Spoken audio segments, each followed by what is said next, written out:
So I'm just going to start a little bit, and everybody has a packet in front of them. If you don't, make sure you grab one. But all of the information in here is exactly the slides that I have. So what you'll find that I'm talking about will be on here for you, and you feel free to make notes. Hi, Mercedes and Mike. Come on in. We're just wrapping up, just introducing everyone. So come on in, have a seat. All right, hi everybody. Sorry we're late. That is okay. Lovely day. It's that kind of day. We have a good excuse and nothing else. Oh my goodness. Well, hopefully everything's okay on your way in. Would you like to introduce yourselves and tell us a little bit about why you might come to the session? I'm sorry to have interrupted. My name is Mercedes Pellet, and this is my husband, Michael Pellet, who will introduce himself. We are with Heart for Animals. We joined Caroline Robinson 12 years ago with the crazy idea of creating a place that would help homeless animals. And it's the Heart Animal Center. And so we are here. We don't know if this is anything that Heart can benefit, but here we are. Okay. And let you introduce yourself, please. I'm Mike Pellet. Nice to meet you all. Well, welcome. We literally are just getting started, so perfect timing. Okay, so the reason why we're all here is to learn a little bit more about the Maryland Heritage Area Authority Project Grant Program. This is an annual program that happens, and they are for both capital and non-capital projects. So that can be everything from bricks and mortar, acquisition and things like that, to exhibits and more or less non-bricks and mortar, so any type of maps, wayfinding, signage, things of that nature. And we'll go, of course, into more detail about that. So what is the Maryland Heritage Areas program? So the Heritage Areas itself, we are a network of 13 heritage areas across the state. We actually touch every county in the state of Maryland. We are not the entire county. So when you look at our map, you can kind of, this is a very small map, but you can kind of see ours actually stretches along networks of scenic byways as well as pockets of historically dense and rich areas, such as our small towns and other locations that have historically significant locations. So I will be showing you a little bit more of a interactive mapping system that the Maryland Historic Trust has put together called Medusa, kind of a funny name, but that allows you to zoom into any particular location. So if you're unsure if the project you're interested in is within our boundaries, you can zoom specifically into a location almost right to the bottom and be able to see if it's within the boundaries. If it's not, what I would suggest too, if it's a project that can be held somewhere else, but is, you know, sustainable with our theming and with our overall goals of the heritage area, don't throw that project away, because it's always something that potentially, even if it can't be on a specific set of property that you were hoping to, perhaps it can be done somewhere else within our boundaries. So I just wanted to throw that out there as well. So the Heritage Area Program allows certified heritage areas such as us to promote and to allow for our local communities to access this grant funding. So if we weren't a certified heritage area, we would not have access to these project grants. So really excited to be able to offer these to our local organizations and jurisdictions as well. So I did include some very important dates, which of course are on here, but just kind of as you're brainstorming and getting ideas together, the intent to apply, which is a very basic form that you complete, just kind of letting people know, well, letting us know, the Heritage Areas Authority as well, that you are interested in applying. However, it does not hold you to that. So if you come up with a project and you're not quite sure, it's not fully defined by that point, go ahead and submit it because it's your doorway in.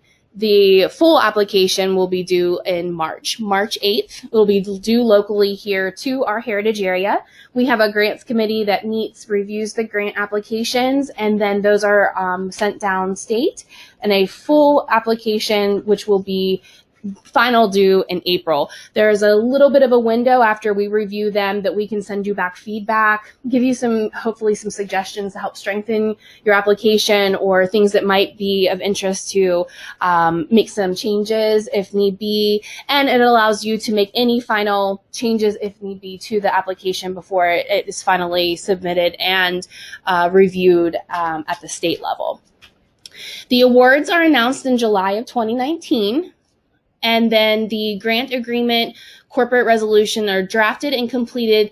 This is a long window, and you will notice with the Heritage Areas program, the window is a little bit longer, and just depending upon the grant timelines that you're used to, just definitely something to keep note of, especially with your project deadlines internally. So the estimated completion of the grant agreement and corporate resolution is typically between November and February, and that would be 1920. So we'd be looking at projects that will have a full-on grant agreement and first disbursement of your project amount in typically December through March. I'll go a little bit more into detail on that. However, the great news is once you are awarded in July, you can begin at that date. So while you might not have money in hand, you can go ahead and do parts of your project that you were already going to be doing with match. And then if you're waiting on that initial payment, then of course you can kind of prioritize maybe the steps that you're needing to do based on that.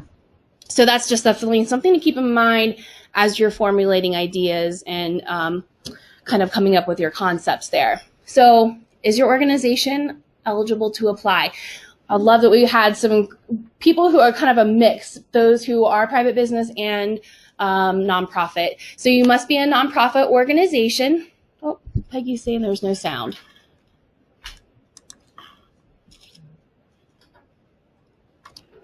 Okay. Okay, Peggy, can you hear me now? Michelle, you can still hear me? Okay.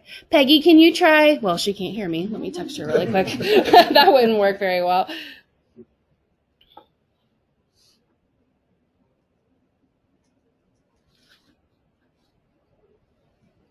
Okay, sorry about that.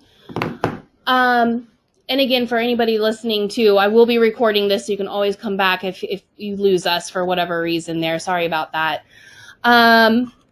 Okay, so kind of coming back to the eligibility. So being a nonprofit organization or a local jurisdiction, as well as state and federal organizations, or government.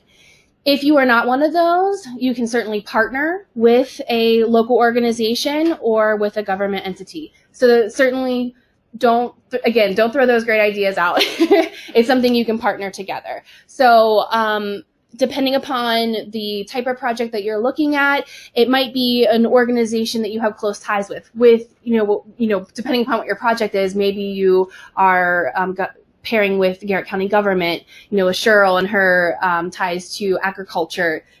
Potentially that could be a great match. So, things like that. And obviously you'd want to communicate with them early on in the project ideas so that they can be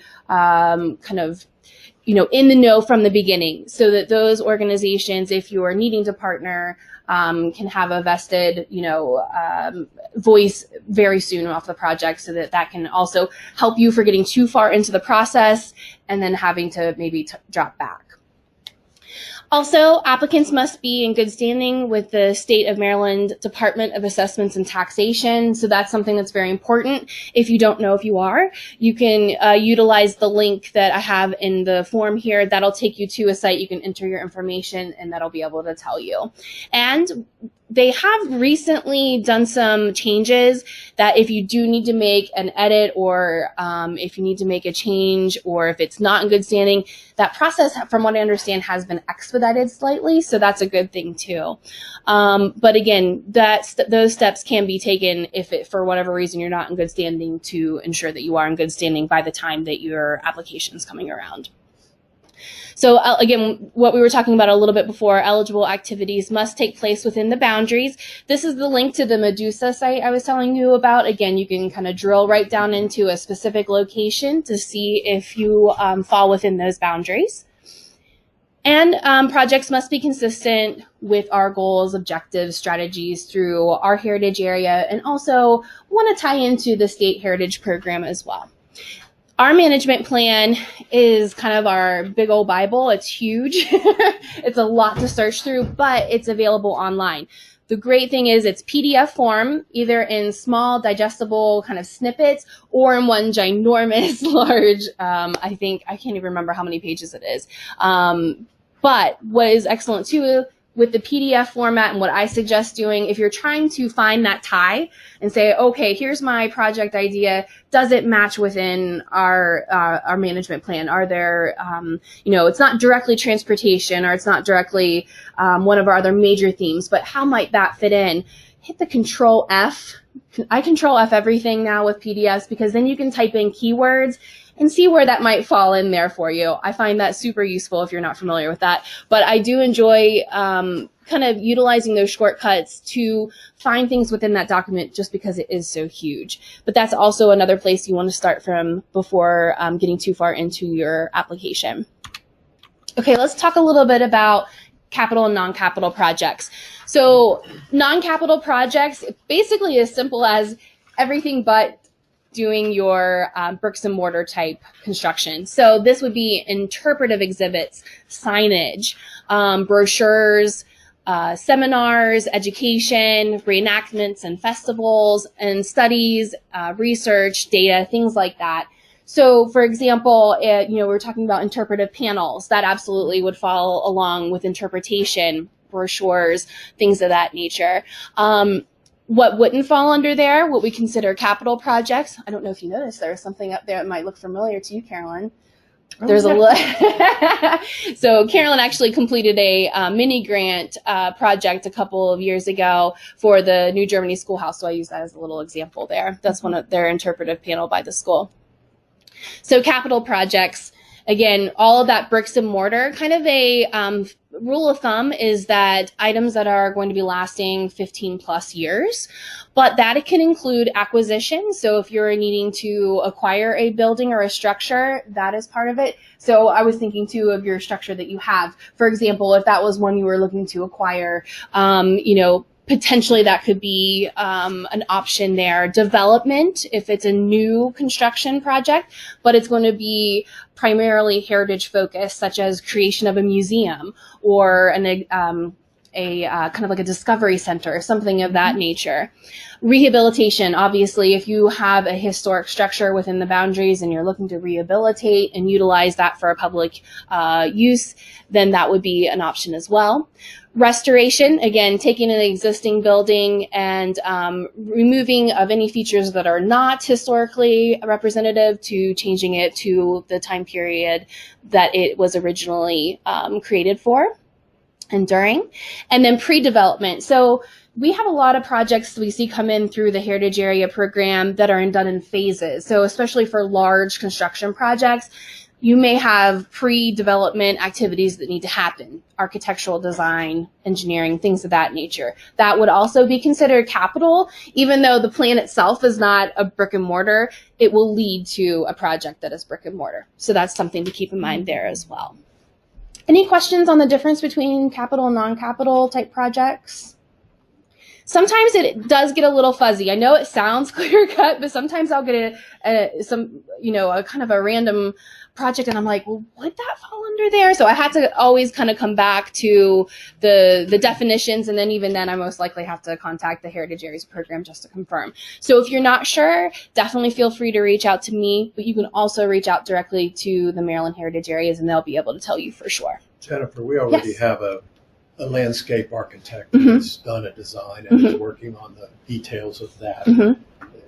It's not for construction exactly, Right. but would you think that If it's already been completed, Mhm. so it would be, because unfortunately you can't begin the project prior to being awarded. However, the actual physical construction could be considered as long as it wouldn't start prior to your award date. So July 8th, 9th, 10th, depending upon the day of that falls in. So any pre-work unfortunately could not be used. However, post-work can be used. Okay. Okay, so we talked a little bit about following along with the Maryland Heritage goals and our themes as well. So this is just a little guide for you to have, and kind of goes over the 4 main points of the Heritage Area Program goals, which is enhancing visitor appeal, an enjoyment of the state's history, culture, and natural environment, scenic beauty, by improving the overall product and visitor experience, also increasing economic activity through heritage tourism, which is a very important and vital piece of all applications and projects that are funded, and encouraging preservation and adaptive use of historic buildings, and of course, potentially conservation for the existing structures that are already here. And balance of tourism activity and residents' quality of life. So we're always trying to not only encourage heritage tourism, but encourage resident attraction and interest in all of our history that we have here. There's a lot more. So there are 15 goals of the MHAA program. So I've included a link in there for you as well if you'd like to go on a little bit further to see an overall picture. So what are our goals? So MMGTW is short for Mountain Maryland Gateway to the West, which is a complete mouthful, I know. But when you are looking at our overall goals, some of this kind of falls a little bit prior just because of the way that the management plan was written. And of course, we've already established a management structure. We're here. However, goal number 2, preserve, protect, and promote Garrett County heritage resources is absolutely one. Raising public awareness of the county's history, culture, and resources, and increase economic development related. So as you can see, ours really do fall along the statewide goals, but just kind of drill down a little bit to us locally here. So a lot of that will be kind of interchangeable as you're looking through. And you can find out much more information in that big old Bible I was telling you about. Okay, so we want to talk a little bit about a compelling project. And I think this is important because, you know, there are a lot of grant programs out there. And what I want to stress is, if your project that you are already considering or maybe potentially considering, my best advice is to make it organic. Don't try to fit a project that maybe is on the edge of something that would fit within the heritage area itself. And I think that'll speak to the reviewers. The last thing I want to have you do is put a lot of work into an application, go through the process of review for it to just be something that doesn't quite fit. It is a competitive grant program. We had about 136 applications last year. I believe that was the number. And while we were very fortunate last year to receive a increase from $3 million to $6 million in funding, that money, it's funny. It just goes like gangbusters. And of course, we're also competing against 12 additional heritage areas, including us. So definitely something to keep in mind, but I think it naturally will feel that way. If you're working on a project and you're already talking about our history and culture and things of that nature, it'll probably just automatically feel right. If it doesn't, you're not quite sure, it's on the cusp. Again, don't give up on that project. Let us talk it through, and if we're not sure still, then we can always talk it through with MHAA, the Heritage Areas Authority. They are the ones that are reviewing that application, and they really can give us the best information. And what was great last year, which has been fairly new, but I really appreciated, was as our intent to apply submissions came in, they actually reviewed those from the Maryland Heritage Area side, the staff did. They were able to give us kind of an immediate snippet of feedback and to say, hey, just want to let you know, here's what you want to keep in mind with this project, or this is a question you want to relay to the applicant. So that's just something to keep in mind too. If you're not sure, they are a great resource, and I have to say they do a great job of being able to help kind of weed through what questions you might have in terms of eligibility and ranking well within the review. Jennifer, are the grants awarded all or nothing? In other words, if somebody that's a great question. $50,000 and they look at it and they say, this really looks like it fits and it's a nice program, we're going to give you 20 toward it. Right. Does that happen? That's actually a great question, and one I didn't even think to put in here, but yes. So if there is a project, say for example, you have a couple different pieces of the project, One is a very strong heritage tie, and it really speaks specifically to this program. One's a little weaker. It's not quite right. They can break that up and say, we will give you X amount. Unfortunately, we can't fund this part of it. So yes, that is definitely something that can happen and has happened. Okay, so let's talk about our themes. So obviously you all are very familiar with our area, but our overarching theme is our relationship to the Western frontier. So you hear our name, Mountain Maryland Gateway to the West Heritage Area. No, we are not the St. Louis Gateway, but we have our own little gateway. So basically what we broke the themes down in 4 main categories. One is historic transportation. So just an overall view of the county, of course, with the historic National Road, with our trains. A lot of that speaks to our county as a whole, but of course, specifically through the Grantsville area, northern part, and then of course in through Oakland, Deer Park, Mountain Lake with the trains as well. So for more information to dig a little bit deeper into each theme, again, it's in the management plan, but I wanted to give you a little synopsis. This is just kind of like a piece of the pie that you can take with you. Historic recreation, of course, many different ways we were involved with historic recreation in the past, but specifically if you think about the heyday of all of our major hotels in the area, especially in the southern part of the county, that was an immense amount of economic stimulation. So of course we wanted to include historic recreation, but also things like the Wisp Resort, which brought a huge economic impact to something that is still the state's only resource for downhill skiing. And also, talking about some of our famous visitors. So we talk about Firestone and Edison and Einstein. So it kind of goes through a little bit of a hodgepodge there, but it doesn't stop there. Of course, we have all of our other beautiful natural resources, all of our state parks, so New Germany, and up and through locations that might not get the typical historic recreation, I think can really touch on a lot of different things versus just, okay, well, we are here and we do swimming and we do this and that. There's lots of ways that can tie into historic recreation. So that's a really great overall theme, but again, can be broken down as well. And some really cool historic photos there. I really like those. Cultural uniqueness. This is another good broad category, which I appreciate because this touches in art. We have a lot of art history in our county. Of course, we have 2 designated art districts now. We also have ties to historic art itself. So we have the Spruce Forest Artisan Village with the artisans that are housed there as well. And talking about our own unique flavors, so our culture itself, whether it be food or whether it be music and things of that nature. And if you weren't aware, we are actually part of a larger network called the Appalachian Forest Heritage Area, which is not nationally recognized yet. However, they are working on becoming nationally certified. So that's awesome. Could open up some potential new windows for us as well. So they are working hard. Actually, I'm on the board of that organization. So working hard to become established as a national heritage area. So that can open up federal dollars potentially that we wouldn't have had access to before, which can also be used as match, which we'll get into as well.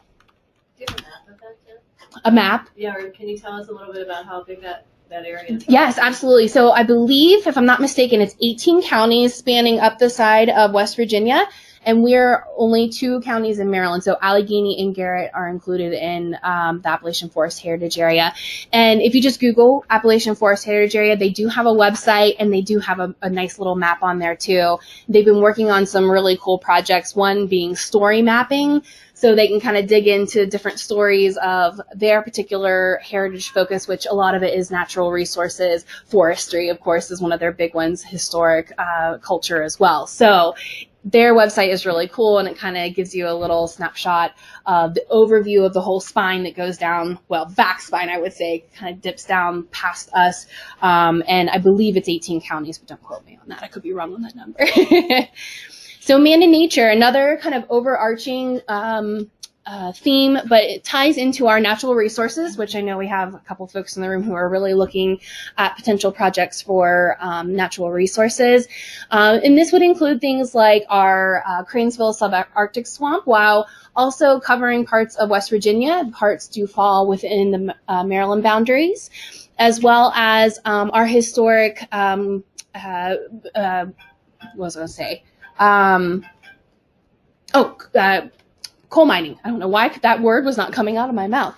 So things like coal mining, utilizing the natural resources that were here and became part of the makeup of the folks who are still here today. And also, our Amish and Mennonite background too, tying into those cultures as well as the people who cultivate the land too. Agriculture. So you look at things like our barn quilts and things of that agricultural landscape kind of ties in a little bit to man and nature and a little bit of cultural uniqueness. They kind of interchange, I think, a little bit there as well. So I wanted to throw in a couple of past project examples just to, potentially get some wheels turning as well. So of course, as Carol mentioned earlier, the Friendsville Interactive History Tour is a great project. This is in the town of Friendsville, and there are several locations. There are 15, I believe, overall stops. I might be wrong on that number, but what's wonderful, there's a great hub there at the kayak parking zone right in Friendsville. There's a kiosk and there's literature, but it's also online, so you can do this with your phone, or if you can't get out, you can do it from the comfort of your home as well. A lot of them are linked to video, audio, and great stories that tell the history of Friendsville. So it's a very, very cool project. Then to the right, the more recently finished Meadow Mountain Trail Heritage Phase.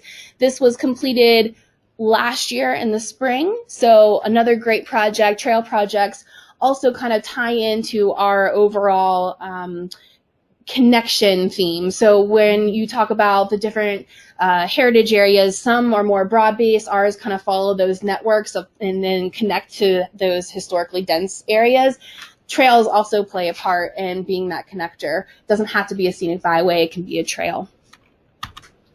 Also, the Castleman Bridge Bicentennial that happened back in 2013. This was a project that was a multi-organizational project, but this was actually before I was the director. So Dawn Hine, who was the former director at the time, she had worked with several partners to create the Bicentennial Festival. And then the transportation murals on the back of the Transportation Museum, again, thinking of your mural idea. If you have never been to the backside, make sure you stop back there. It's very, very cool. You can see so many intricate little glimpses of the portraits there that talk on each of the towns as well as the county as a whole. So a really, really neat project there. And taking a plain wall that didn't have much life to it and really kind of bringing excitement back too. And adding a little, almost like a parquet, I would say. It's a small area back there where there's some in-ground benches and some really cool features back there too. Out front, if you get a chance before you leave, head out to the visitor center. The photo display that is there now actually didn't exist a couple years ago. Back in 2016, we embarked and actually submitted an application to update the photographs that were out there. They had been there since the existence of the building, so they were quite dated and they were faded just from the sun. So what we did was we took some modern day imagery, we took some historic imagery, and we added captions. I know it's very hard to see, but every image has a caption associated with it. So as visitors and residents are coming in, maybe for a meeting or whatnot, they can access those, find out not only a visual reference, but also a little bit of information too about each location that was chosen to be included. And also, we've mentioned before, but barn quilts, that project has spanned over many years. Cheryl is a great resource. If you have any questions about her experience doing the barn quilt project, and it's ongoing. We have, I think, 42, if I'm not mistaken now, and it goes across the whole county. So it's a really cool project and one that definitely has always room for growth, but can be utilized in many different ways as well. And Cheryl with the Barn Quilt, they actually received a mini grant last year to create a podcast. So they did 2 podcasts. One was on the barn quilts, so a history of the barn quilts and quilts in general. And then their second podcast was on coal mining. So the gal that completed the podcast did lots of research, pulled information from the coal talks that can be found at the Garrett College location at the library, and pulled together a really cool podcast too. So lots of audio opportunities. So podcasts are another great way to do an non-capital project, and especially with mini grants, which I'll touch on too and give you a little bit of information about. Okay, so I wanted to include, and I won't go through all of these, but in your packet, this is just a small taste of some of the other capital and non-capital projects across the state, just again to kind of give you a little bit of an idea of what other projects have been completed that have been successful over the years, or in FY18 in particular. Okay, so I want to talk about strong applications. So we talked a little bit about what makes for a good project, but I want to talk a little bit about the application process. So again, we talked about the project itself being a very clearly defined project. So knowing your strong ties to the themes, our 5-year plan, and our annual work plan, again, can all be found on our website as well. I think some of the biggest things to keep in mind is budget. Budget is very important. So as the reviewers are looking through, a clearly defined budget is extremely important, whether it be clearly defining the line items. So instead of just lumping everything into 2 or 3 line items, really breaking that down so that they can see the overall description of what is going to be completed.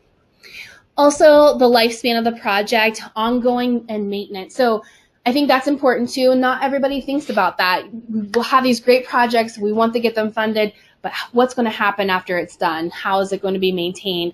Just a brief informational piece about how it's going to be sustainable is very important. I think holds a lot of value when they're reviewing.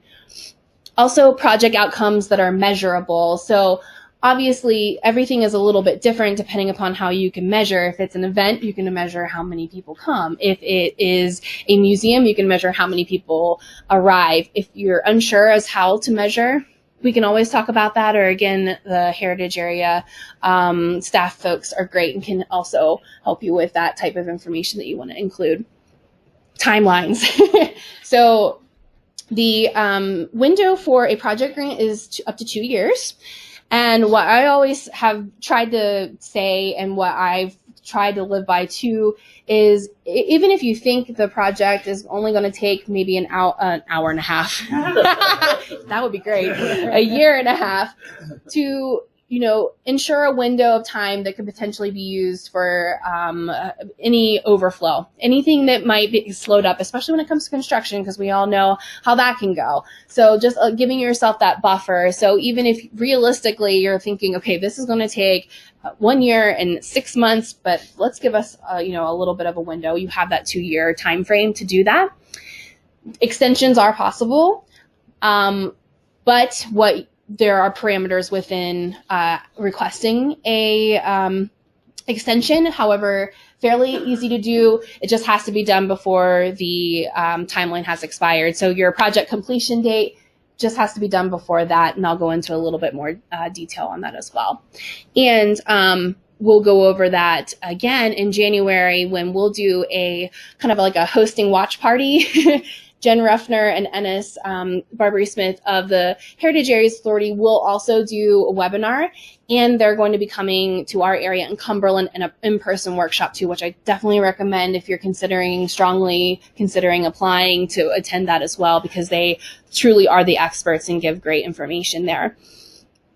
Urgency. So there is typically always a question about urgency. Why does this project need to be completed now? So whether it be because a structure is getting ready to fall down, that's obviously a very, very urgent matter.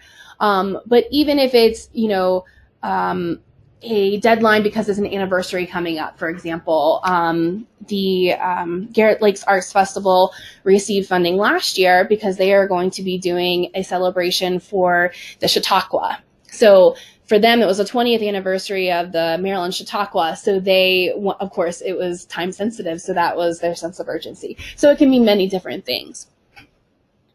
Also, of course, any construction and or non-construction, definitely want to consider provisions for folks with disabilities, so ADA compliant, but also as you're doing, say, for example, maybe you're doing a website, so it would be readability for folks with visual impairments, things like that. How it will be marketed. So we have this great project, we have this wonderful end result, but how are people going to find out about it? So they just want to know that thought has been put into how this is going to be shared with not only visitors, but also residents as well.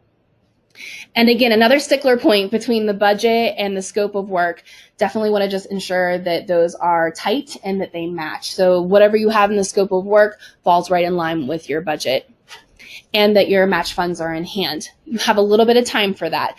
Typically is mid-June. I put June 15th. It may fluctuate slightly this year.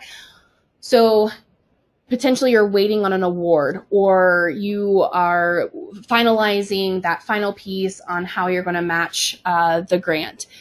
That you have a little bit of time. So even if you apply, final application goes in this spring, you're not quite sure, documentation in June will give you a little bit of a leg up there. Now they have changed that also into you have time until this fall.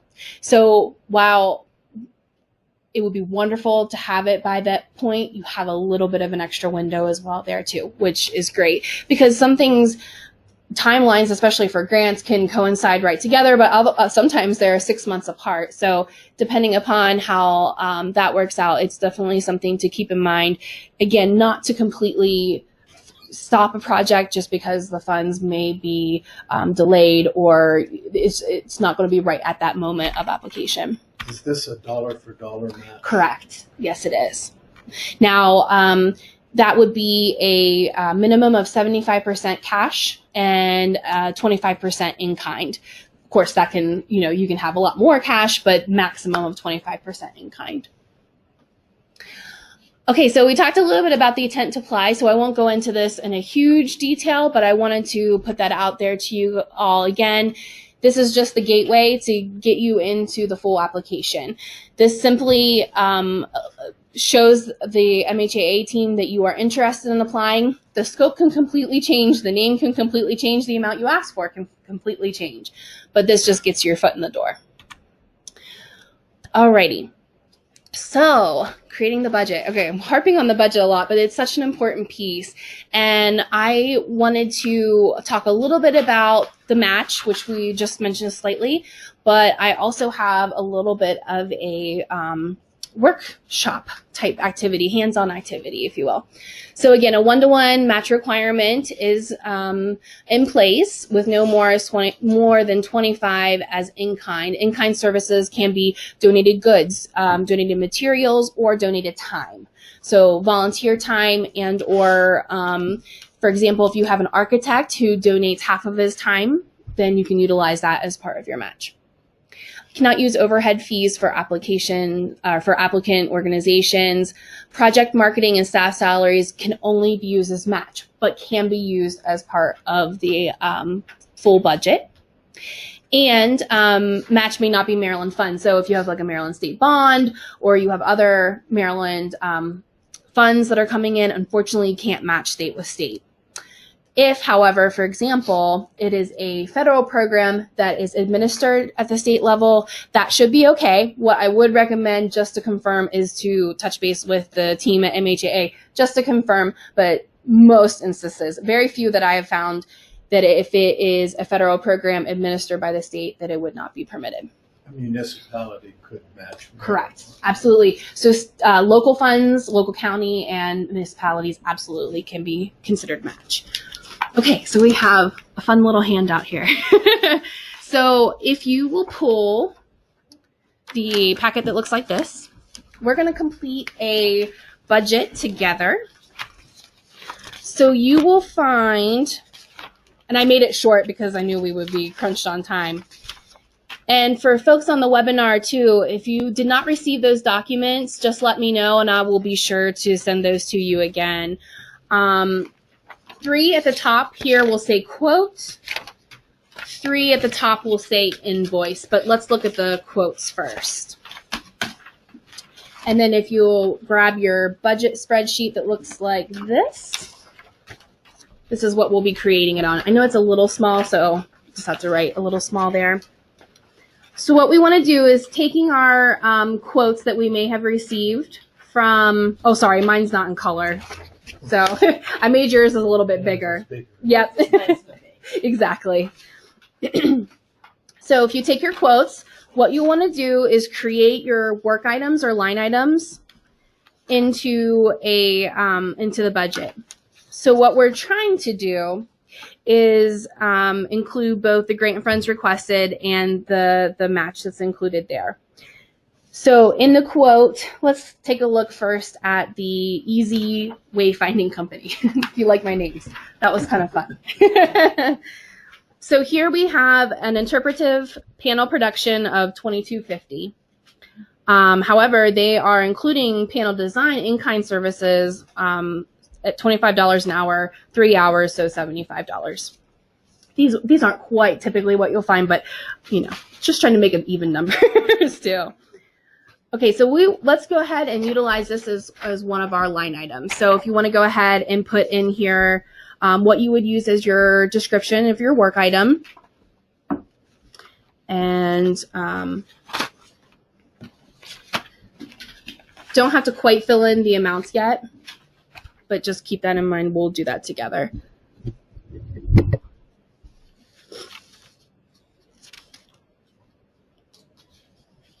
And then your second quote, be looking at printing brochures, and that's at $500.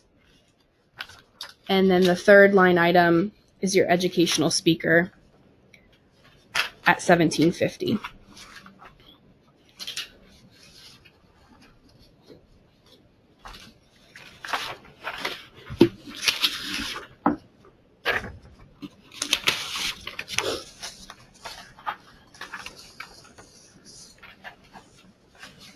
So would you include that, the design service? Yes, you would. That would be in your in-kind match. I would include that as in-kind match there for the interpretive panels.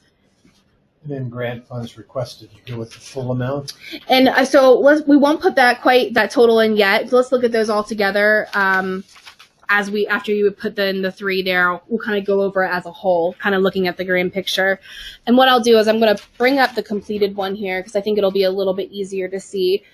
So what we have, the interpretive panels, the brochures, and the educational speaker. This can all, depending upon how it works out for you, might come in a little bit differently just depending upon your match, where that comes in. But just as an example, what I did was for the grant funds requested, did $11.25, for the cash match did $11.25, and for the in-kind did $75. Brochures, I just split it right down the middle, $250 and $250. And for the educational speaker, I did $875 and $800. Again, it's a pretty easy number. Because we had the in-kind there, we were able to reduce that a little bit. So overall, we've matched the complete $22.50. But it doesn't all have to be in cash match because we can use up to 25% can be in kind. So again, the way you might complete that might be slightly different from the way I complete that. But this is just to give you an overall visual of how that would be, how the end picture might look. So your overall goal, you know, the overall project being $4,500. $22.50 can be your max ask because that's half. $22.50 would be your half match, dollar for dollar, and your total will be $4,500. Tell me again the discrepancy between the $875 and the $800 on the speaker. Mm-hmm. So if we put the full half and half here, yeah, then we would be off kilter. We'd have too much. So what I did was I put the higher here and the lower here, and the extra 75 went up here. So we still make our match. It's just a little bit lower in the cash here. Does that make sense? Yeah. Robin, So what do you mean? the in-kind match doesn't apply specifically to interpretive panels. It's you have a overall figure of in-kind. In this instance, it does, because that was where, because Right, they, donated the- right. So that would have to apply. For cash, you may be able to tweak things a little bit. Specifically with in-kind, it typically comes into play with an individual line item. So, for example, if it was lumber donated, then it would be under, 8 skids of lumber is X amount that we're paying for cash, X amount with match, and then, the portion that would be utilized as in-kind. So yes, that would actually apply to the specific line item there. Could you make in-kind match a line item? No, because you want the work item is actually what you're completing. The in-kind match goes along with the individual, so we can't actually have like an in-kind here. It would have to be within one of those particular line items. So if it was staff time, for example, as in-kind, or not staff time, I should say, volunteer time, you could have volunteers. That's what I meant. Yes, absolutely. Whoops. There goes my cord. Hopefully I didn't lose everybody on the webinar. But yes, that's how you would do that. So, like I said, everybody's can be slightly different. This is just to kind of paint the overall picture where we know our total amount is, where we know our grant funds requested are, and that match that we have to have in order to be the one-to-one match. If you get to the point where you're starting to work on your budget and you're struggling or you have any questions, you can always meet with me. I can walk you through and help you with that. Also, MHAA, again, excellent at being able to help through any of those questions that you might have. I think the important thing to note is that the description, my description is actually not very good. I should have interpretive panels 3 or brochures 5,000. So this is actually a bad example of what it should look like, but the overall messaging is there. In your budget. Yes, you will want to be specific in your budget because they want to see where we're coming up with those figures. So if you have quotes, want to attach them. For those, they're going to want to detail it down to interpretive panels 3 installed, brochures 5,000, educational speaker 1 for 1 hour or whatever that might be. But that's a great question. The more detail, the better, especially when it comes to lining up the budget there. So while that's not in your packets, I have extra for you too, so you don't have to worry about filling it all out if you don't want to. Okay, so touching on what happens after you're awarded. So in July, you get that email, yay, you have been awarded. So what now? That is considered your project commencement date. You can begin work at that time, as we talked about before. The only caveat there is that if your project needs an easement, so if you're on a historic property or a piece of land that potentially needs an easement or compliance review, you will want to wait for that. Those are the projects for acquisition, for rehabilitation, for restoration. Mid-project report, that would be at the, of course, the midpoint of your project. So if it's a 2-year grant, then it'll be at a year. At that point, you can submit up to 50% of your reimbursement. Your project commencement, you will receive an initial 25%. That, again, will not come until the grant agreement is signed and it has been dispersed. Typically, the very end of the year, beginning part of the next year.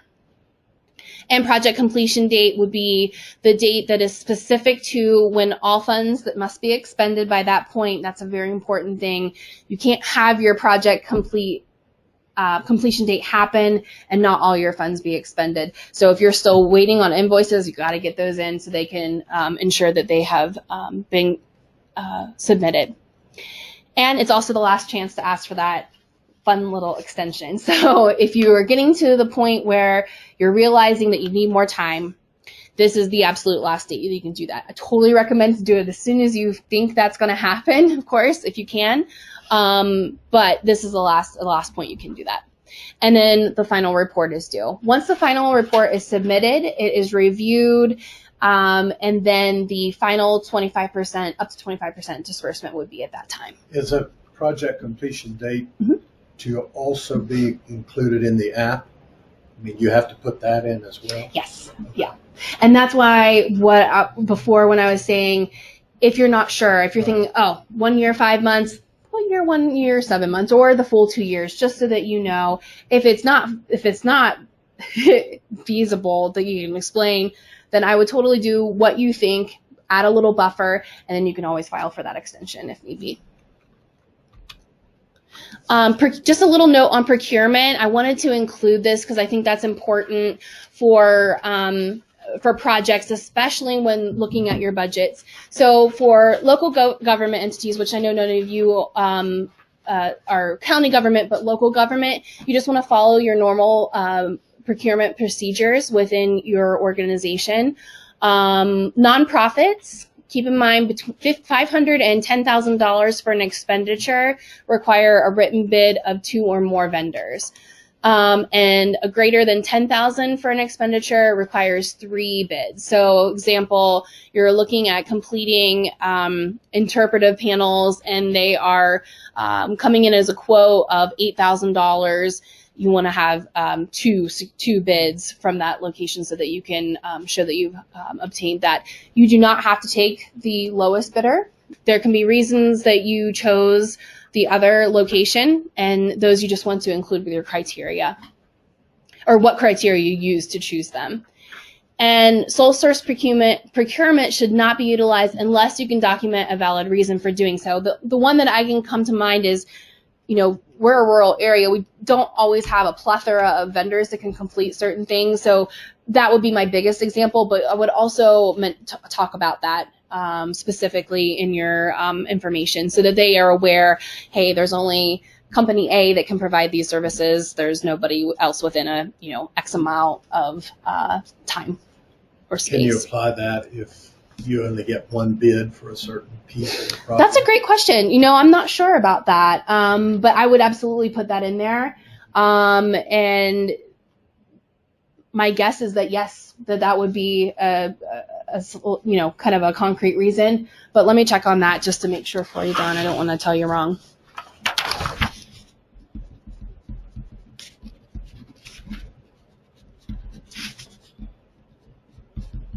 Okay, great.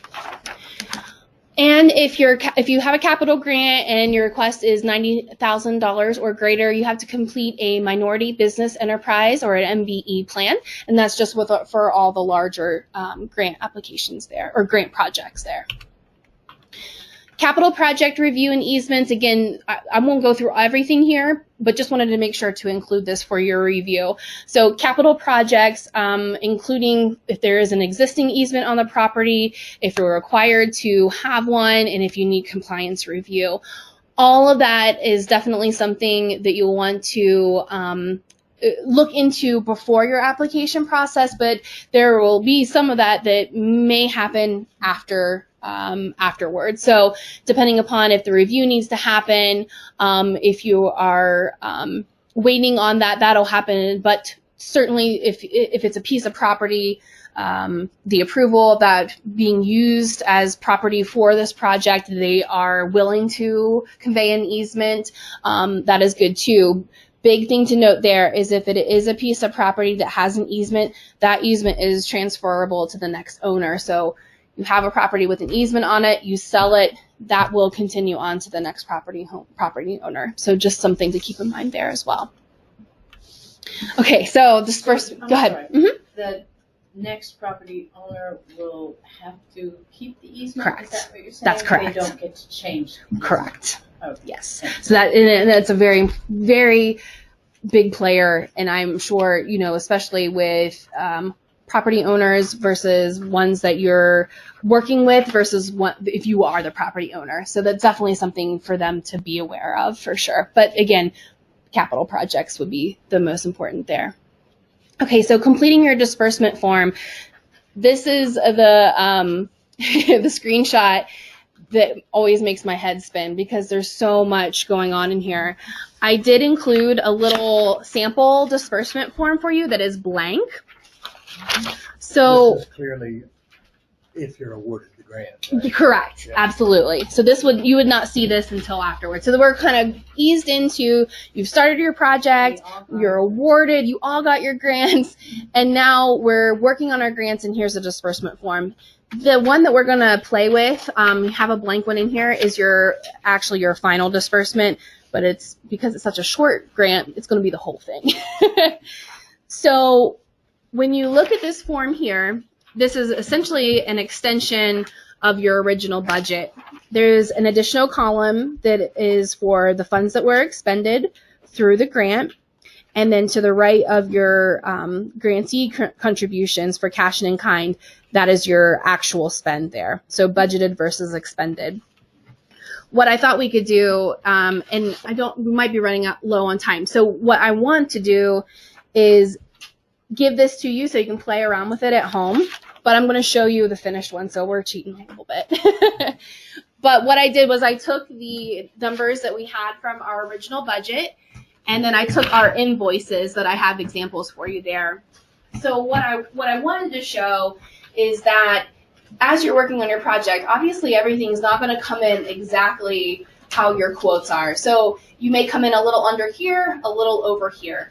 You have the opportunity to move up to 10% of your line items. So if you underspend in one and you overspend in the other, as long as you're within 10%, you can make that move. And that's natural. That's going to happen a lot of times. If not, great. Don't have to worry about it.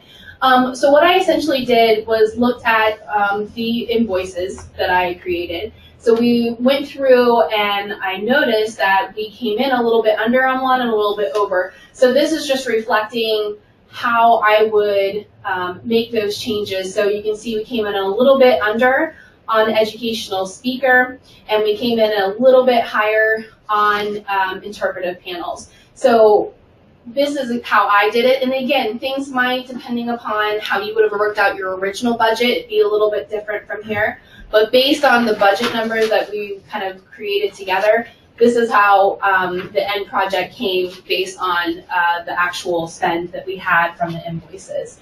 So again, we still came in at our total project cost, which is the $2,250 that we requested from MHAA, and then our match there of $2,250.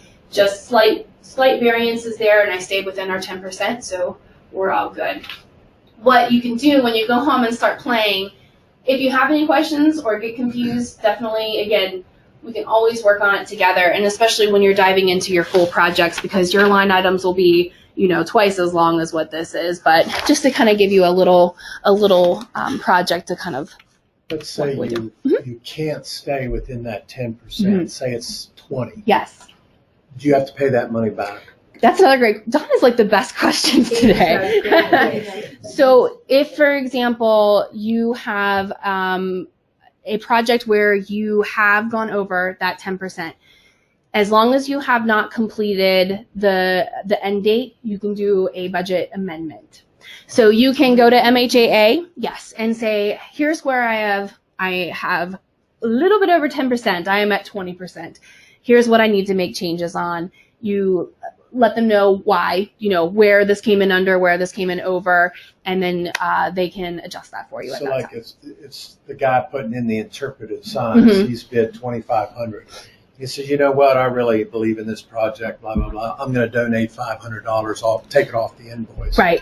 So then you would have that situation where you'd probably have to move it around. The budget. You could. And I think where you could use that $500, kind of in our example, if he is willing to donate that amount back, you could use that as in kind if you need it. If you don't need it, then can you divvy it up then among your other expenses? It would still have to go within that line item. Okay. So if it is for a specific task, such as, installing interpretive panels, and he has donated $500 back of his Right. services, it would have to stay, that number would have to stay within because it was for that service. However, if you, for example, underspent on that as a whole on your cash, and then you overspent as, on another line item, Right. then you have that 10% to move. And again, if you're over, you can request that budget amendment and basically go back in and adjust these numbers to reflect the new budget to show where that would be. Okay. So there is a little bit of flexibility And there. what are the chances you get approved of that? Pretty high. I mean, I think unless it's something major or it is completely off the scope. So another reason you might request a budget amendment is if something changed in the project. As long as it still falls within the scope of work, that is highly likely that it'll happen. Or if it seems way off kilter, if like the budget was here and the actual was here, that might send up a red flag. And what I would always do, talk to them about it. They'll be able to tell you for sure. And you'll know too in your gut, like something was wrong here, because you'll have an idea of what you're going to be spending. And if it comes in way high or way low, then it will probably be something you want to go back to that contractor or that service provider and say, hey, look, we talked about this amount. Why is it so much more? But yes, definitely, unless something is way off, that I think they will be very open, and especially if you're doing it in a early timeline. So if you know it's happening, let them know as soon as possible. Don't wait to the last minute, just because it's easier on yourself too, because that stress of that last minute invoices coming in, you're thinking, oh my gosh, I'm going to be close. If you know any of that in advance and can talk to them about it, the better. Just makes it your life easier, and it makes their life easier when they're reviewing final reports as well. Okay, so when to expect disbursement. So we talked a little bit about that, but I wanted to touch on that again. Your first disbursement, after your fully executed grant agreement is done, usually 25% is within 45 days of the full execution. There are quite a few steps that go in between when your when you receive notification that you have received your grant, between when you get your grant agreement. That has to come back to you for signature, go back to MHAA for signature, and then it becomes fully executed after review. So typically, again, very end of the year to the beginning of the next year is about when to expect that first 25%. The 50% is based on reimbursement. That has changed over the years. It used to be, it didn't matter if you had spent up to 50%, you could still request 50%. However, it is now on a reimbursement schedule. So this is where it gets a little confusing. So if you do have questions on this, definitely I would recommend to talk to the staff, because even I get myself confused on this a little bit. However, you can request up to 50% of your grant at the mid-project, given that you have spent 50%. The document expenditures to date must be on the disbursement form, which we've kind of looked over a little bit there. And this is the 50% of combined grant and match. So you don't have to spend all of 50% of your grant and, none of your match. It can be, combined. I think that's important to know too. Final disbursement is usually 25% of the grant, unless you come in under. Then of course you would just submit what you have, and you wouldn't receive that extra amount. However, if you are over, there is that other projects column that you'll see here on the budget and the disbursement form. So say, for example, your project was $25,000, you ended up spending $2,750. The overflow of that amount would go in your other project costs.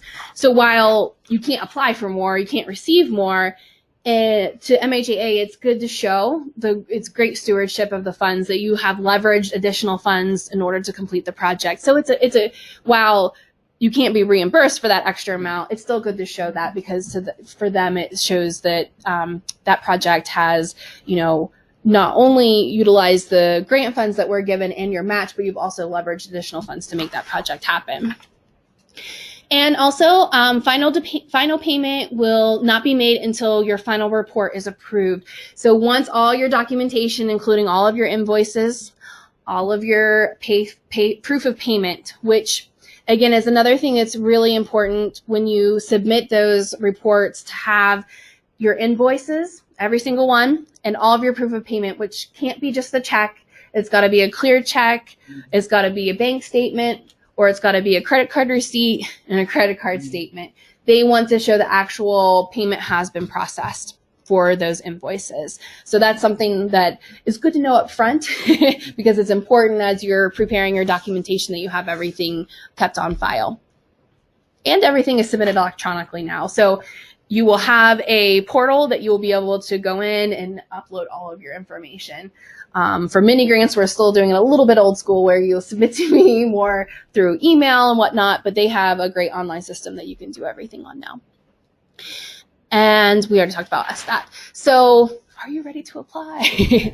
So I wanted to mention again, Maryland Heritage Areas Authority is doing a project grant workshop. And the closest one, which I'm excited about, is in Frostburg this year. It's going to be at City Place on Monday, January 14th from 1 to 3 p.m. Again, all in your information here. And I'll send an email to you all, a follow-up, and I'll make sure to keep you posted if you're okay with that. I'll add you to my email list so that you'll get all the updated information there. But never fear, if you can't attend in person, they will be doing a webinar as well. So you can always watch from the desk if you have to. And they have other in-person workshops throughout the state. So if you would really like to do one in person but can't make it to Frostburg, there'll be a full list for you of all the ones that you can attend in person. Make sure I got all of that. And please contact me. If you go back to your offices and you think, I really have a great idea, not sure, but want to just bounce ideas off, please feel free to use me as that resource. I'm happy to. If I'm not sure, I'll reach out to MHAA and I'll say, hey, what about this project? What do you think? Is there something here? Is there something we need to tweak? Would it work? That type of thing. And also I'll bounce it off our local grants committee too. And if I'm ever not sure, then I have them as a resource as well, which they all, like Robin, have excellent grant skills that I'm still learning as well. I wanted to include this cool little checklist, and I think what's important here is just kind of keeping that in mind as you are starting to organize ideas and put things on paper.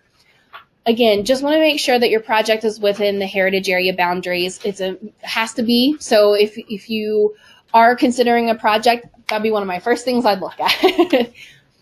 That your organization is in good standing with SSTAT. Again, not a deal breaker. If it's not, you can fix that, but it's a good time to go ahead and look at that. If it's not, then you can make the strides that you need to get in good standing. And then, of course, if your project is capital, making sure that you have a property owner letter agreeing to convey an easement if necessary. And if it's acquisition, that you include at least one appraisal within the last 6 months. And if your property is currently an easement property, that you have begun the process of obtaining the easement approval. And then again, just kind of touching on the budget and match, just understanding that the grant is a 1-to-1 match, 75 cash, 25 in kind, and especially when you're going back and you maybe have to bounce ideas off other people who might be part of the project, making sure they understand the match requirements there.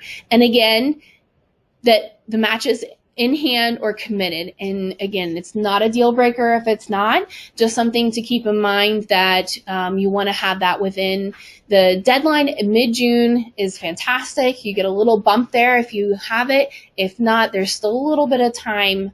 And I want to say September was the actual deadline this year, but I don't want to quote you on that for sure and tell you wrong, but typically in early fall. And again, that your project fits the themes. That is just kind of a rule of thumb. If it's not fitting in, but it kind of touches where we can strengthen that tie. Again, always a great idea to bounce off ideas off me. And if your project, this is kind of another interesting point, but if you are considering an event or festival, Is it a first-time festival? Or if it's an existing festival, what new components are you looking to add to submit for an application? They're looking for new projects, but anything new, commemorative, or an addition is definitely something they'll consider. They just don't want to fund annual year after year. Okay, we're always gonna be applying for this, and this to fund the festival that's an annual event. And my top tips that I actually pulled, Cheryl DeBerry recently did a presentation. So I took, sent me her presentation. So I pulled some of these really great tips.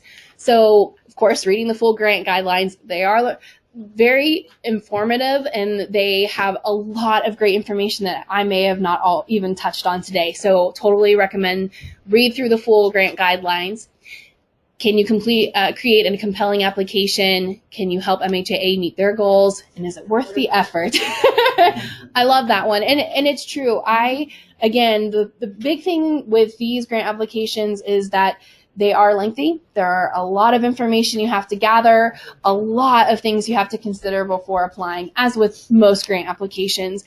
But my whole thing is for you guys, I don't want you to get so far into it and then become overwhelmed and it's too much, or that you get so far into it and you find, okay, it actually doesn't meet the parameters or I'm not eligible. So just kind of looking through those and just basic application instruction. So making sure somebody else is also looking over the grant for continuity, looking over after you completed it, but having one person who is writing. So that way there is continuity throughout the application. Short, succinct sentences. So brief is best in my words, but I also think MHAA appreciates just a tight application. Doesn't have to be floral and floofy. They want, concrete information. And, I think that they have a lot of applications to review. So I think that is always best. And a no-brainer, but something that, always want to do, double check for spelling and grammar and have somebody else read it for you. And again, don't try and fit your project into something that doesn't fit. And don't wait until the last minute. Hard to do, especially with grants. But as much as you can get done in advance, and that's why we're trying to do this in November this year.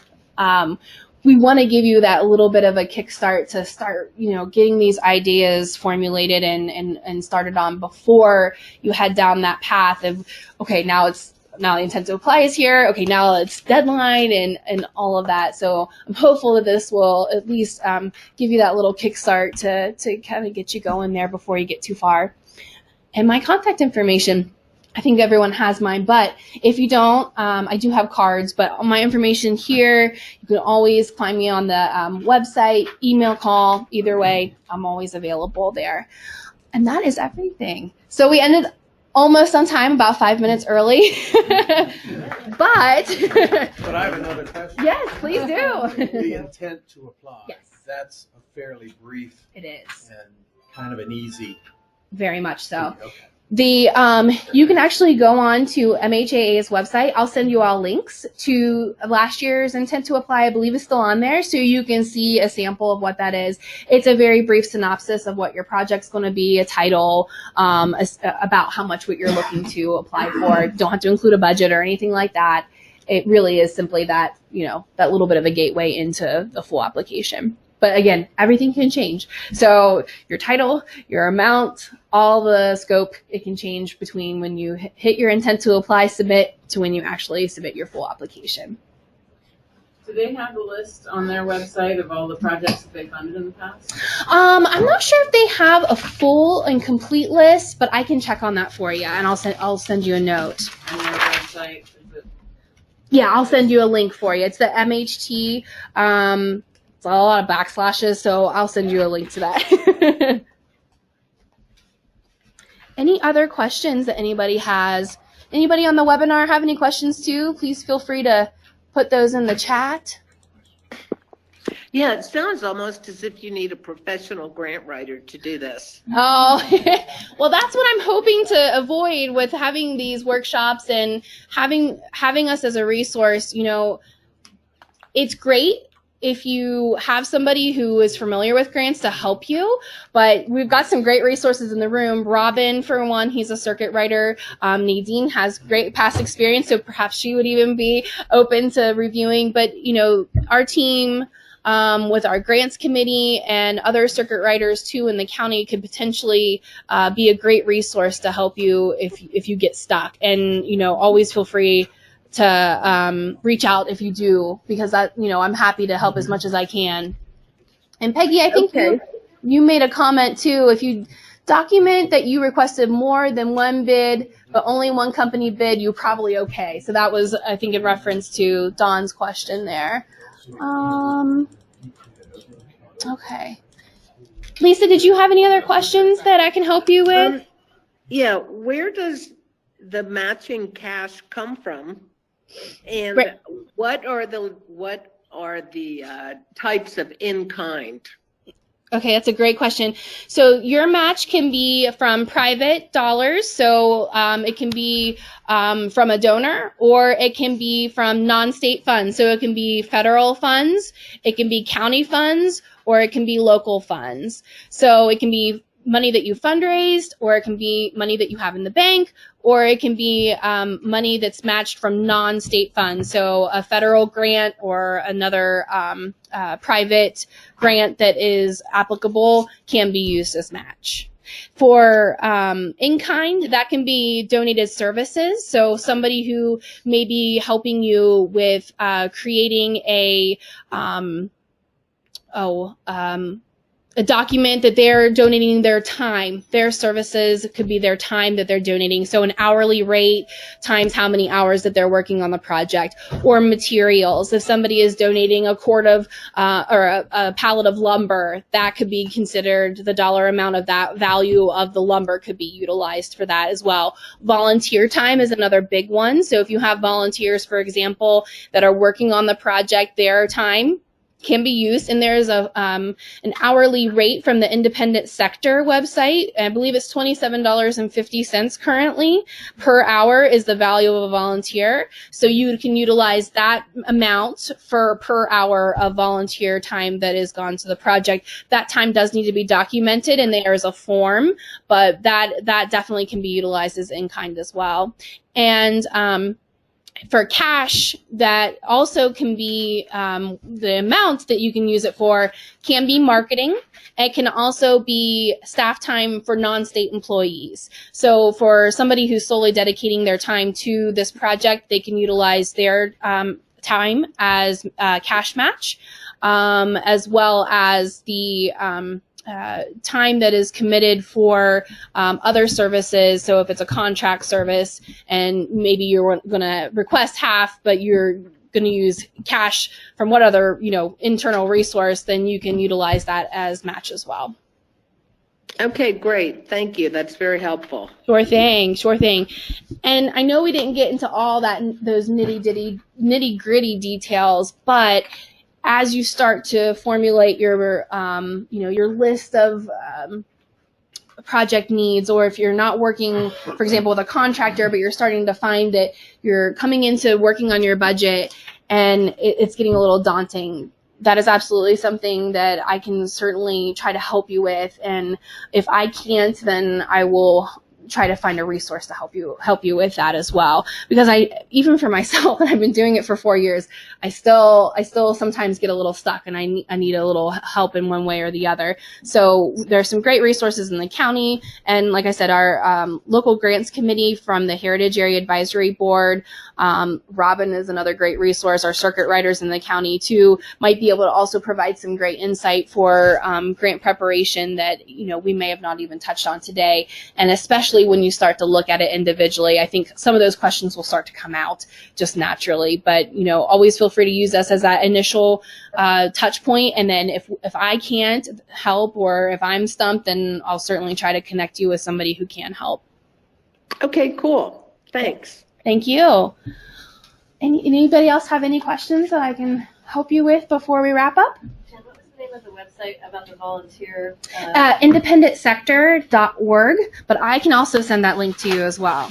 And all the application paperwork, that's online as well. It will be, yeah. So I just heard from MHA actually this week that they are hopeful to have information up by December 15th. But I will absolutely send you guys an update and let you know when materials are available, when the intent to apply is open and everything there, as well as the guidelines, because I know that'll be very important too. But in the meantime, I'll send you that link to MHA's website, which has the FY18 version. And while some things are tweaked every year, not super major changes are typically made. So that'll be a great jumping off point, especially if you have specific questions that really might be able to help answer. Again, in a PDF form, so if you have a specific question, hit that Control F and search it. Typically can pull that up much more quickly than just trying to leaf through everything, because it can be a bit daunting with all the information that's out there. So, okay. I know it's a lot of information. I feel like I just spewed it all out at you, but great. If you guys have any questions, please don't hesitate to reach out to me. And thank you guys so much for being on the webinar for me too.